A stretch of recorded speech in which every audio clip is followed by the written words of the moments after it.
clap my hands. We'll get started. I clap my hands for the video, not only to mark the start point, but also to make sure the sound and the video is synced up. It's kind of like how in Hollywood they have that little sign with a thing they go tap like that. I learned recently that they do that to sync the video and the audio together. So the image of the thing hitting at that precise moment is supposed to match the sound that it makes. Yeah. So I never knew all that. All right, so we're looking at homework assignment 7. We're going to review that quickly. So we're going to go through all of them. I'm only going to stop on ones where you guys have any questions or concerns. Yeah. So let me know, or unless I find something interesting I want to talk about. But the first one is what range of ages can be obtained from carbon-14 dating? Andrew? In a range of tens of thousands of years. Tens of thousands of years. Yep, that's in the very first paragraph under evidence 1. It says, where is it? Second sentence. Radiocarbon, that is carbon-14, cannot remain naturally in substances for millions of years because it decays relatively rapidly. For this reason, it can only be used to obtain ages in the range of tens of thousands of years. So we talked briefly last week about how, at least I think we have, where diamonds, which do not exchange carbon with the atmosphere, diamonds hold on very tightly to their atoms, and diamonds diamonds have been found to contain carbon-14, meaning that the diamond is at most a few tens of thousands of years old. And yet they'll say that these diamonds are millions of years old based on the layer that they're found, which should tell you it's a pretty big red flag that the age that we think is in this particular layer of rock is not the actual age of this particular layer of rock, because there's blaring evidence to the contrary there. And and that's what one of the many things that the RATE project did. That's the subject of the second paragraph there, R-A-T-E. Isaac, you're up for number 2. What do the letters R-A-T-E stand for in the RATE project? I don't know the first one, but I know the other one is. What's that? The word. He has the right answer, he just doesn't know how to say it, I think. Oh, radioisotopes.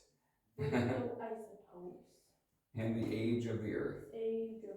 Okay, yeah, so, gosh, sometimes I forget, what is assumed going into some of these things. So remember how I talked about how atoms are defined by how many protons they have, but they can have a different number of neutrons, and, that's kind of what carbon-14 is it's got, 6 protons and 8 neutrons, and then it shoots off a couple neutrons and becomes carbon-12. So the different neutrons are called different isotopes. That's not the right way to say it. 2 different atoms that have the same number of protons but different numbers of neutrons are called isotopes. If they had more than, wouldn't they be unstable and be radioactive? Yes, and so radioisotopes, which is the R. Is that when they have more neutrons than protons? Having more neutrons is going to make it less stable. Radioisotopes are specifically isotopes that are caused by radioactive decay. So to take the simplest example, you have hydrogen, which is just the chemical symbol H, and normally it has, it can have 1 proton and then 1 electron buzzing around it. I'll just do that. And it can have 1 proton, or it can have 1 proton and 1 neutron, and that's a different isotope of hydrogen. I believe this is no, it's not. This is not the most common one, but this is a thing that happens. You can even have 1 proton with 2 neutrons, and this is a special isotope called deuterium, because deutero is the Greek prefix that means 2. As in Deuteronomy, which means second law, second giving of the law. And so deuterium is useful because chemically it behaves just like hydrogen. And so you can if you're mixing water together from 2 different samples, you can make one sample water with heavy hydrogen with deuterium and the other one with regular hydrogen, and then the as you mix it all together, the heavy hydrogen stays marked. You know that it's from the one sample. So that's nifty. And there's even a super heavy form called tritium, which has 3 neutrons, and that's used in nuclear fusion. I don't know much about nuclear fusion, but you take 2 hydrogens and mash them together to make helium, and tritium is very useful for that. Tritium, I think, is unstable, but deuterium is not. And so those are not radioisotopes, those are just isotopes. And they all behave like hydrogen. They're all hydrogen because nobody cares about neutrons. But some people care about neutrons, and so that's why we call them isotopes. I'm going to get rid of this third one here because I don't think those ones are very common. Isotopes. There we go. So, different numbers of neutrons.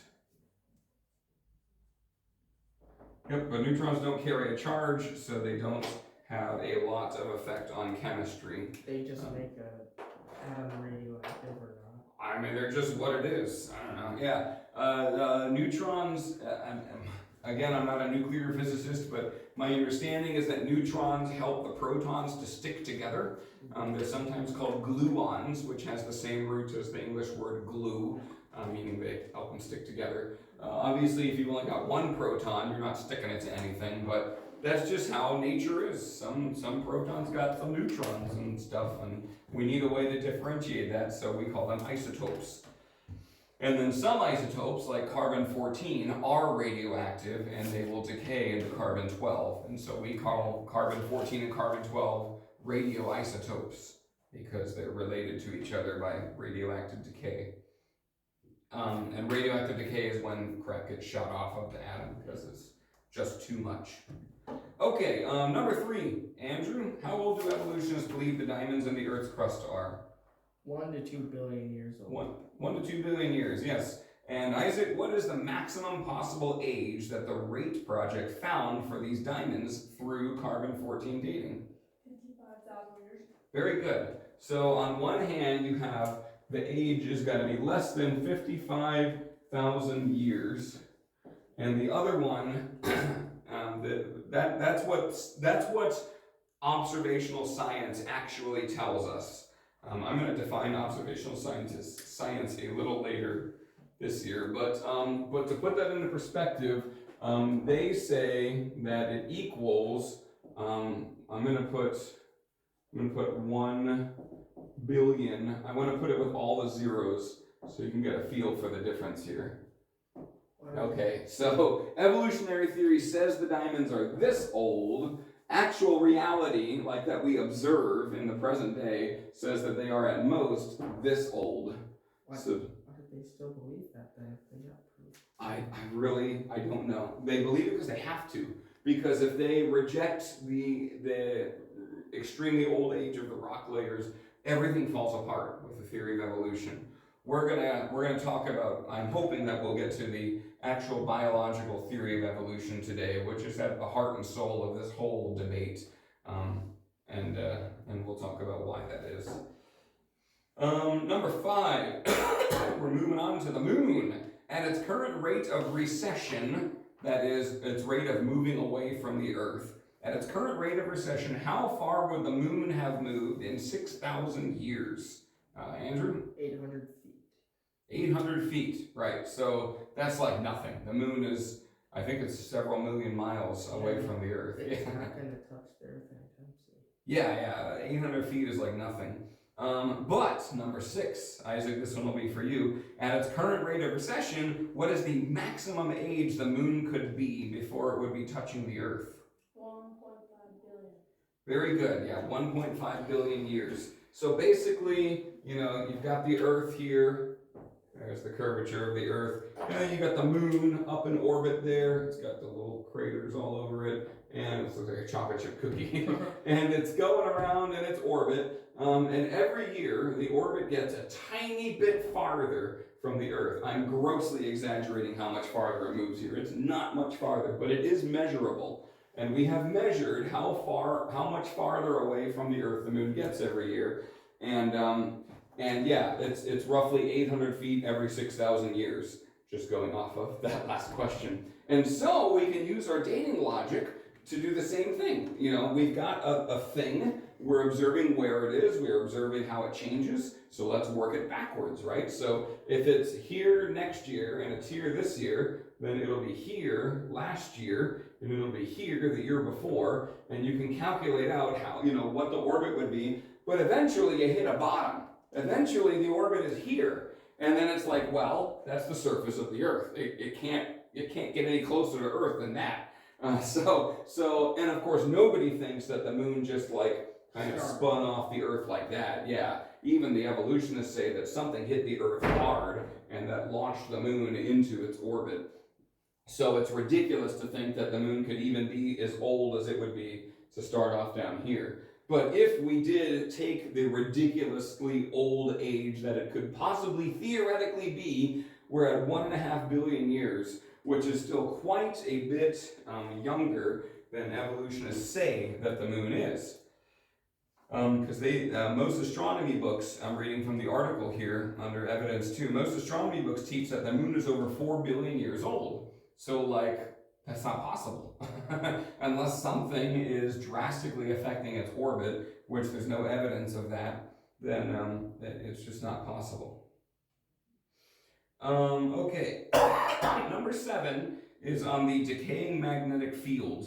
So the secular dynamo model, they don't explain it because it's complicated. But basically, I'm gonna see if I can. Yeah, for 7, I didn't even know what to.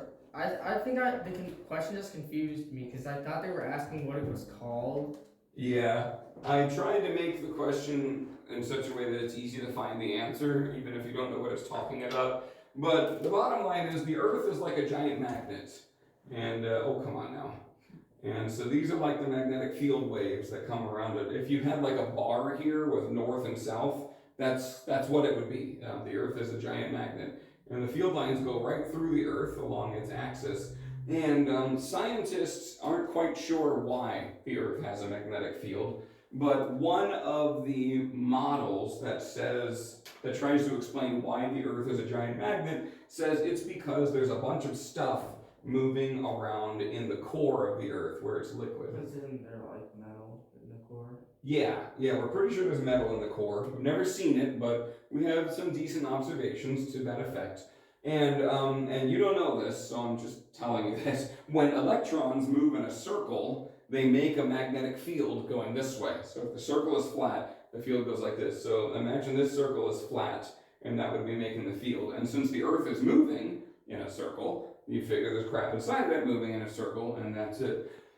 And yeah, so the problem is, again, we can't measure this, the green stuff. We don't know what's going on in there. But we can measure the red stuff. We can measure the strength of the Earth's magnetic field. And what we've measured is that it's getting weaker over time. It is decaying. And so the dynamo model, the dynamo model is trying to explain how the magnetic field of the Earth could be decaying, because I think it's like somehow goes in cycles or something like that. It's very confusing and convoluted, but it only has to be confusing and convoluted because everybody agrees that there's no way this could be billions of years old because it's decaying too fast. Eventually, the magnetic field would stop being anything. Huh? Would that be bad? Well, it would be bad, but more to the point, again, using the dating assumptions that we've learned, if the field is getting smaller as we go into the future, then it's got to be getting bigger going into the past. And it can't have been that intense in the past. Let me make sure I'm getting this right. Yeah, so it can't have been that big in the past because, like, everything would be really different if the Earth was more powerful than it is. But it's getting small really fast. And so the evolutionists say, well, it must go through some kind of cycle where it gets smaller and then bigger and then smaller and then bigger. And they explain the magnetic field with this dynamo model that says there's stuff moving around in the middle and the stuff, it gets convoluted. The geometry is weird. And creationists, they just say, nah, actually, the magnetic field is decaying, and it wasn't that much bigger when God made it, and that's it. We don't need all of this weird stuff that has never been observed. We just say that that the creation that basically Noah's flood created a lot of instability in the magnetic field, and it's kind of mellowing out now, and so and that's it. So And we, is that like the answer? Like, so the answer, so okay, the question number 7. Now that I've because I don't adequately even kind of confused know you. what the question is asking. I think that's what got Okay. confused. I'm gonna give you a peek into my brain here. So I have, instead of the inadequate secular dynamo model, and I put that in quotes to be a hint for you that you need to find the phrase dynamo model, which is also in quotes at the bottom of page 3. It's under evidence number 3. So if you look on the other side of the paper there, Isaac, bottom of page, the bottom of the page, second paragraph under evidence 3 starts, secular scientists invented a dynamo model. And then that whole paragraph talks about what it is and how it fails and stuff like that. And so my question says, instead of the dynamo model, on what is the creationist model based? Maybe I should put based there. On what is the creationist model based that effectively and simply explains the data in regard to the Earth's magnetic field? And if you look at the next paragraph, it says the creationist model, based on the Genesis flood, effectively and simply explains the data regarding the Earth's magnetic field. That's what I'm going to do. Oh, that was kind of not bad. I just didn't read the question. Yeah, it's a really convoluted question. So I'm going to put the word based right So there. like it's based on Genesis. It's based on the Genesis flood. Yes, that is the answer to number 7. I feel like the question maybe was more convoluted than the dynamo model, but doing my best up here. Number 8. What are 3 examples given in the article of soft tissues found in a fossilized T-Rex femur? Femur is your thigh bone. Is it Andrew's turn? I don't care. Go ahead, Andrew. Connective tissue, blood vessels, and intact cells. Very good. So, dinosaurs should not have any sort of biological tissue left. If they're 65 million years old, I mean, that crap can't even last 1,000 years. And we are finding, nobody ever looked for soft tissue in dinosaur fossils because it defied the theory. There's no way soft tissue could exist in a dinosaur fossil, so why bother looking? Well, eventually somebody bothered looking, and they found some. They found a bunch. They found connective tissue, branching blood vessels, intact cells, and they're just like, how can this be 65 million years old or older if it has actual, biological tissue? It's not fossilized, it's actual tissue. And the answer, of course, is it can't be 65 million years old. Well, do you think that evolutionists are saying that it was just like really well preserved or something like that? Yeah, so this is a newer find. So evolutionists are still kind of scrambling to deal with it. But the current theory is that somehow the iron in blood acts as a preservative. But that's not really based on anything we've observed. Yeah, that's just basically we need an answer because real science defies our theory. And so here's an answer. And for a lot of people, that's good. For most people who believe in evolution, they just want to hear that they're right. So if they hear that they might be wrong, they get suspenseful. But then if they hear that scientists have an explanation that maybe makes sense, then they don't even look into the explanation. They're just like, oh, crisis averted. We're not wrong after all. Number 9, this will be for Isaac. What would be Earth's population if modern humans had existed for 50,000 years with a population that doubles every 150 years? Any period of time? What would be the Earth's population? Oh, I don't know. Okay, this is under evidence 5, human population growth, specifically paragraph 2. So yeah, with population numbers, you can reasonably assume that a population of humans will double every 150 years. So, if you've got, it doesn't work for very tiny numbers, but if you've got 100 people, which is still quite tiny, in 150 years, they will have, doubled to 200 people. Basically, everybody has about 2 kids, that sort of thing. And then the first generation dies, but the next generation has more. And yeah, population doubles about every 150 That's a years. big number. That's a conservative estimate. Yeah, and so a conservative It could be estimate bigger. of population, yeah, population usually doubles in less time than 150 years, but we're going to assume that, you know, it's a conservative number. And if you assume the Earth is about 6,000 years old, or even better, that it's, for this purpose, humanity is about 4,500 years old, because that would be Noah's flood. So humanity got a big reset button in the flood. So if humanity has been doubling in population every 150 years, for the last 4,500 years, we would expect about the number of people we got. But evolutionists say that modern humans, Homo sapiens is the scientific name for modern humans, have existed for 50,000 years. So if you use that equation, that the number of people doubles every 150 years, and you expand that out to 50,000 years, according to paragraph 2, in contrast, even a conservative evolutionary age of 50,000 years comes out to a staggering and possibly high figure of 10 to the 99th power. That is a 1 with 99 zeros in front of it. So forget That's about like, millions and billions. We don't have a name for that one. it's like Google, isn't it? I think it's 1 with a million zeros behind it. But 10 to the 99th power, if you haven't encountered this in math class yet, It's a lot more it's than written like this. And that means 10 times 10 times 10 times 10 times 10, 99 times. Or 1 with 99 zeros after it. So basically, it's not even close to 8 billion. Yeah, 8 billion is an 8 with 9 zeros behind it. Not 9. Yeah, 99 zeros, 9 zeros, yeah. So this is like a billion.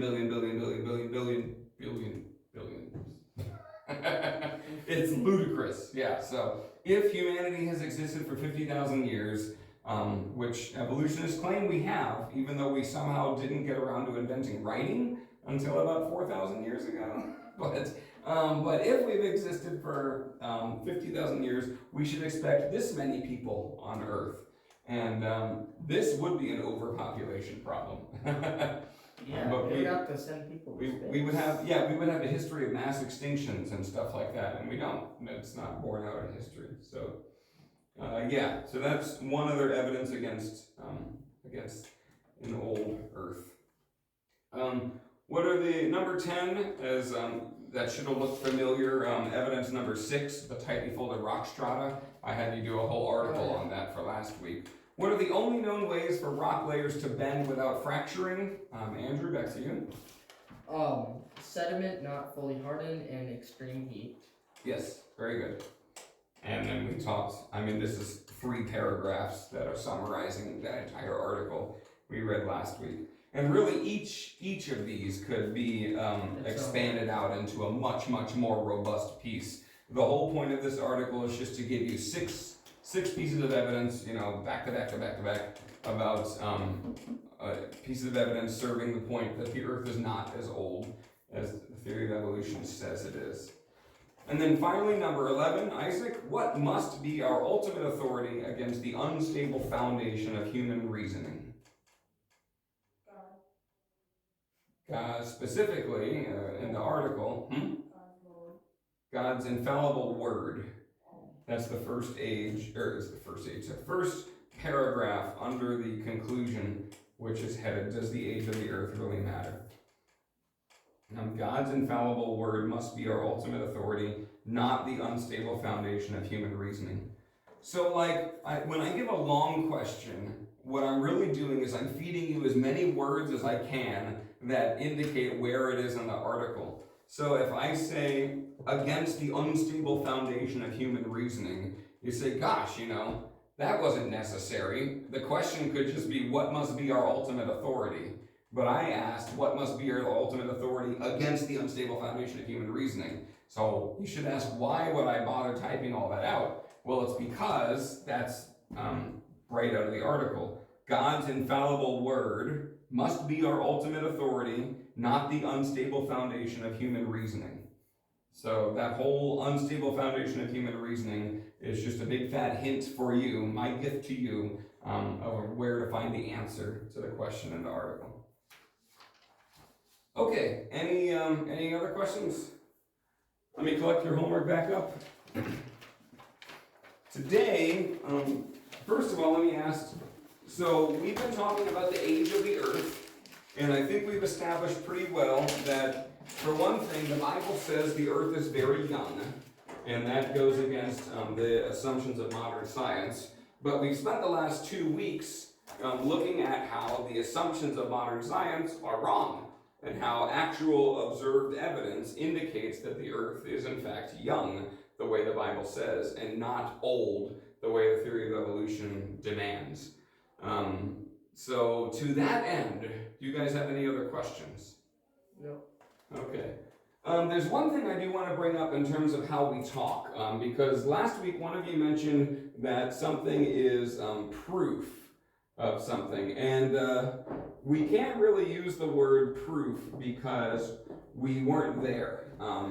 I kind of talked about how neither of us, creationists or evolutionists, nobody can look into the past. They talk about archaeologists, they dig up rocks and ruins and they examine them, and it's like you're looking at the past. But you're not looking at the past, you're looking at the present. What you have found is a rock or a piece of pottery or anything in the ground, and you're looking at it now in the present. And from the evidence that you find in the present, you can try to draw conclusions about what might have happened in the past. But you can't prove the past. Technically you can't prove that you were here last week. You could appeal to my memory, but my memory is really faulty. You could appeal to the security camera footage or the footage in this video, but videos can be altered and doctored and stuff like that. And really, when you get down to it, you cannot prove beyond all conceivable doubt that anything in the past actually happened. And it gets harder to prove the further back you go. So nobody can prove anything, neither creation scientists nor evolutionists. What we find is evidence. We have modern day observations that we can make, and those observations form evidence for certain conclusions. So the question is, which conclusion better suits the evidence that we have? And that's an important distinction to make because it is. Because you sound like you are overselling your position if you say that something is proven. For example, a diamond that has been dug up from a very, very deep layer of the earth and is clearly, maximum 55,000 years old, that's what we have. But how do we know that it wasn't put there somehow? We don't really. I mean, it probably wasn't, but we don't know that it wasn't put there. How do we know it's not an anomaly, as something unusual? Maybe all of the other diamonds in that rock layer have no carbon-14, but this one that we picked out does. And so we can't say that it proves anything. All we can say is what we know. And even if we if we really want to excuse me, if we really want to go down that rabbit hole, we questioned last time about how certain we are that radioactive decay rates are constant. And so if we want to bring a variable rate into the equation, well then anything goes. So we have to be careful with the word proof. What we find is evidence. And what we are doing as creationists is not religious in nature. It is simply interpreting the evidence to draw a conclusion that fits the evidence and makes sense. And it just so happens that as Christians, we know what the correct conclusion is. And so it's easier for us to draw those conclusions than somebody outside the faith. But the conclusions themselves need to be made scientifically and supported by evidence. And so that's what we're about. Okay, if there's no more questions about the age of the earth, then for the rest of the day, I'd like to talk about the theory of biological evolution.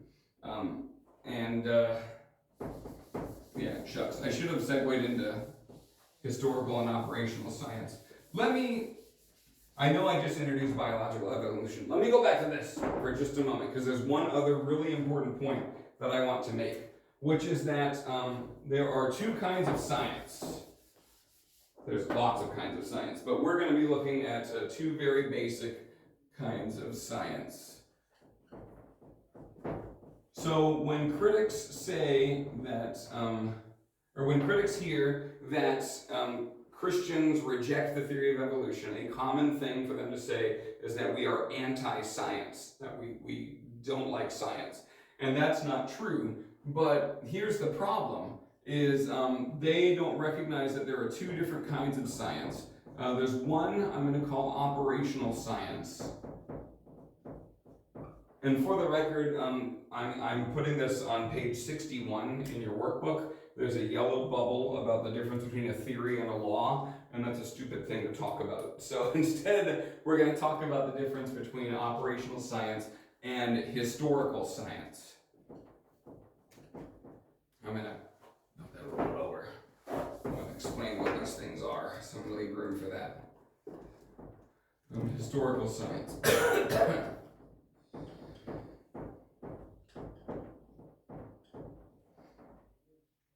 So what is the difference and how does it relate to this? Operational science is, the big thing with operational science is that it is repeatable. It's probably the most important thing. You could even just call it repeatable science maybe. But what it means is that, for example, suppose somebody says that hydrogen atoms react with oxygen atoms to make water. That's the scientific theory. That's actually true, for the record. Let's just get that out in the open. But the theory says that hydrogen reacts with oxygen to make water. Well, we can demonstrate that theory very well because all you have to do is get some hydrogen and get some oxygen and throw a little party for them and see what happens. And they're going to react with each other and make water and a lot of heat. It's repeatable. It happens every time. You can change issues in the environment to control the rates and stuff like that, but it is a repeatable thing. And operational science is responsible for pretty much all technology. Okay, from cars to cell phones to spaceships to, I don't know, electricity. Operational science forms the foundation of modern technology and essentially the modern lifestyle. Everything from the way buildings are engineered, bridges, anything that's engineered is based on operational science. Because somebody worked in a laboratory to figure out precisely how this crap works, and then somebody else took those figures and did something creative with them, and that's how engineering happens. That's great when it's possible. You can't always repeat stuff. The big thing that you can't repeat is history, and that's where historical science comes in. And history can't be repeated because there's only one history, and even if it's just too complicated. So like even if you can prove that hydrogen and oxygen react to make water, if you find a pool of water somewhere, that does not mean that sometime in the distant past a bunch of hydrogen and oxygen threw a party and made water, because there are multiple ways to get water in a spot. Most commonly, moving it from another spot. and there are even ways to get water as a byproduct of other chemical reactions. The reaction of carbon with oxygen, for example, tends to produce water as a byproduct because carbon is frequently bonded to hydrogen, and so the hydrogen atoms mix in with the oxygen atoms, but they weren't even invited to the party. They're just along for the ride. And you know, so the point is that historical science starts in the present and tries to figure out the past.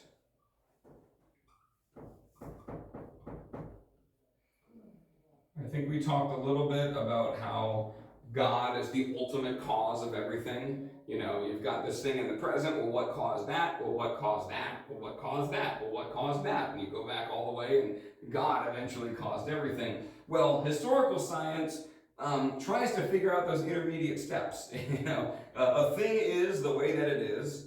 Why? what happened to get it there. And so this shows up a lot on TV as forensic science.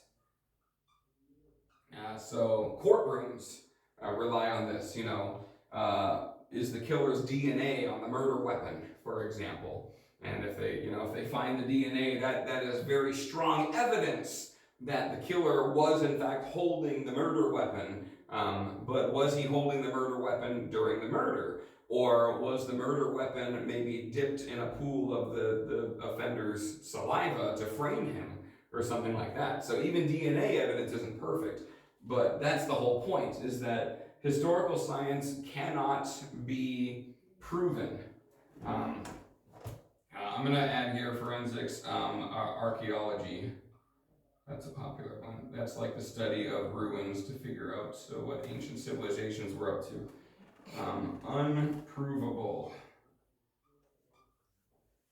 Now, this is not to say that historical science is bad.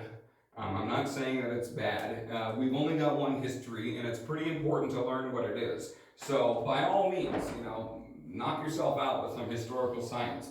But you have to recognize its limitations. Historical science, trying to figure out the past, ultimately cannot be proved because there is only one past, and we didn't see it. So, all we've got is evidence. Whereas this one doesn't matter with time, let's do it again, see if it still happens. Maybe the laws of the universe will magically change one day and suddenly hydrogen and oxygen don't make water. But until that happens, it's repeatable, and we can, apparently build a society on these kinds of principles. Everything that we are talking about with a theory of evolution is historical science. Which means at the end of the day, it is unprovable because we weren't there. And the closest you can get to a proof is if somebody who was there records what they saw, which is kind of like what the book of Genesis is doing.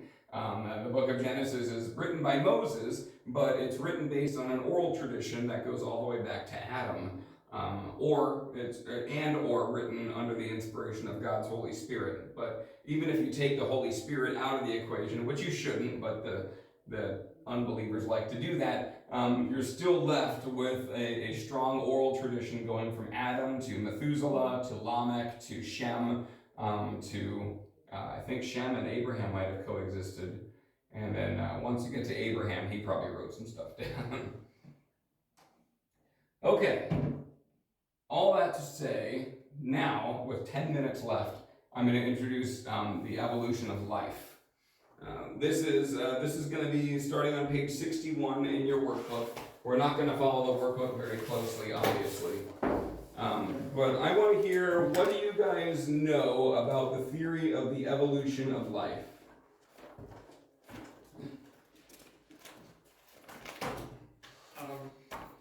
Anything. Throw it out. Go ahead. That Charles Darwin kind of he didn't invent evolution. His theory is just the most widely accepted one out of science, kind of. And yes. It's what we learn about in school. Very good. And it's basically the stronger animals survive, and they reproduce with other stronger animals to basically make the animal as best as possible, which is natural selection. Very good. This is good. You paid attention in science class. Natural selection. Okay, how about you, Isaac? Have you discussed evolution in school at all? No, I haven't gone to that yet. Yeah. Science, I think. That's fine. Can you guys read this all right? Yeah. I don't know why I'm just getting a green marker, except green is like the bane of my existence, I guess. But yeah, these are all true things about Charles Darwin's theory of evolution. Doesn't he believe that sometimes that random mutations can just happen? Ah, yes, that's worth writing down. Random mutations. That's actually a very important part of the theory of evolution. That's how they get stronger. That's how new information enters the gene pool. So, contagious coughing, I guess. So to introduce Darwin's theory of evolution, I just want to teach what it is and why he came up with it. So Charles Darwin went on an expedition to a bunch of islands. Do you remember what they're called?